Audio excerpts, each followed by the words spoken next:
Now, the COP29 climate summit concluded last week, but a fierce face-off over the financing deal that about 200 countries agreed upon in Azerbaijan's Baku is intensifying. While some world leaders are lauding the painstaking negotiations undertaken to reach the deal, others are lambasting it. Now, African nations, along with several other developing countries, have heavily criticized the recently concluded COP29 climate conference in Azerbaijan. They are not just calling upon the wealthy and developed nations to do more, but are also criticizing the host for hurriedly gathering through the contentious plan. Now, several negotiators from developing countries, especially Africa and small island states, walked out of the talks on the climate deal, saying their interests were being ignored.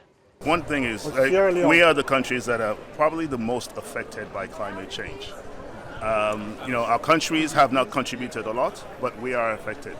That's why we're here to negotiate on behalf of our countries. We've made our needs and wants known. They're being ignored, and that's why we've walked out. At the COP29 summit, there was chaotic bargaining and sleepless nights among negotiators from nearly 200 nations who were looking to push through a contentious finance pact.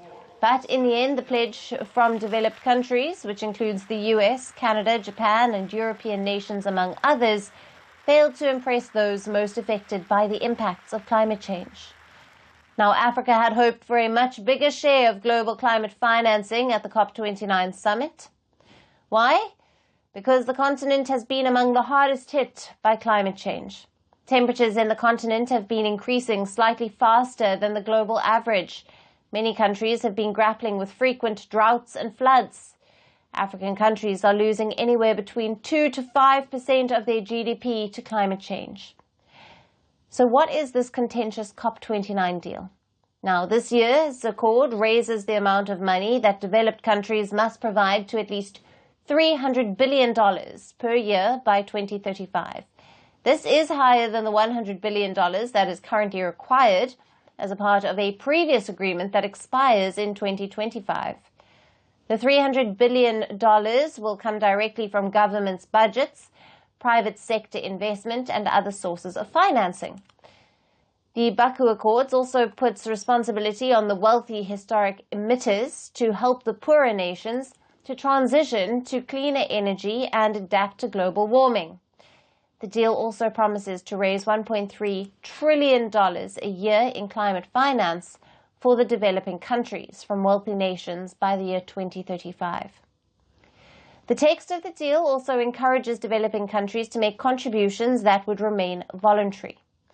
Among the developing countries, India was the one leading voice of criticism.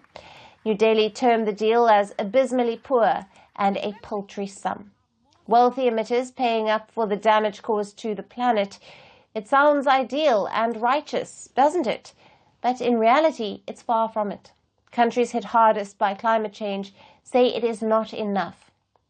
They called this commitment from developed nations as a mockery. They termed the document as little more than an optical illusion, a failure and a betrayal from developed countries. Several African countries were left fuming over the deal. The 54-nation continent still gets less than 1% of the global climate financing on an annual basis, and limited access to external funding has forced several African countries to allocate part of their national budgets to climate adaptation measures. Now, this extra expenditure has strained their economy that is already struggling with debt. Hence, they are demanding $600 billion in public financing from developed countries, out of a larger demand of $1.3 trillion per year by 2030. Now, these demands were not met at the summit. Calling the deal an insult, Nigeria said it would not accept this deal, as it was a joke. If we walk back home with 300 and we say that the developed countries are taking the lead, this is an insult to what the convention says. It also said that the developed countries will take the lead, and this lead is climate finance. That the developing country is saying that it's taking the lead with $300 billion till 2035 is a joke. And it's not something we should take lightly. I do not think it's something we should clap our hands and force us to take it. I do not think so. I think we should rethink it. At the summit, Kenya called for setting up a series of global levies on certain sectors that could help ramp up money available to developing countries seeking support to aid their clean energy transition. But the deal achieved little on that. We achieved everything that we wanted, but we achieved something. It will have been disastrous if we did not get anything. But we achieved something, and we look forward to working with all others. UN Secretary-General Antonio Guterres said that he had hoped for a more ambitious outcome and appealed to governments to see it as a starting point. The UN Climate Change Executive Secretary also noted at the close of the conference that the promises made by developed nations must be kept to protect billions of lives. It has been a difficult journey, but we've delivered a deal. This new finance goal is an insurance policy for humanity amid worsening climate impacts hitting every country.